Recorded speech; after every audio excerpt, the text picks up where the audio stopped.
Hey guys, welcome back to another video. Today I'm going to do a small review. Me and my brother recently got a 3D printer, and so we're going to be doing a lot of 3D prints for a lot of my cars with, you know, pieces missing, pieces broken. And one of the pieces that ended up being missing on my 4Runner, which is a 4th gen, is the little push button right here. So I actually found a design online that I'll leave in the description below, and it threads in really nice. I had no issues threading it in.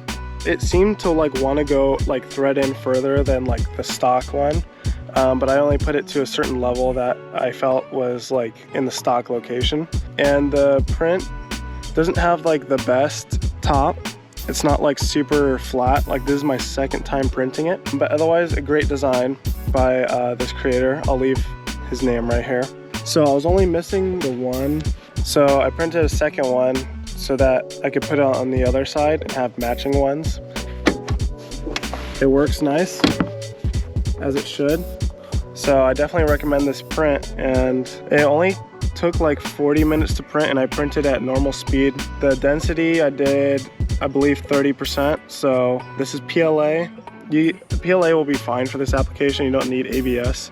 And my printer is the Ender 3 S1 Pro.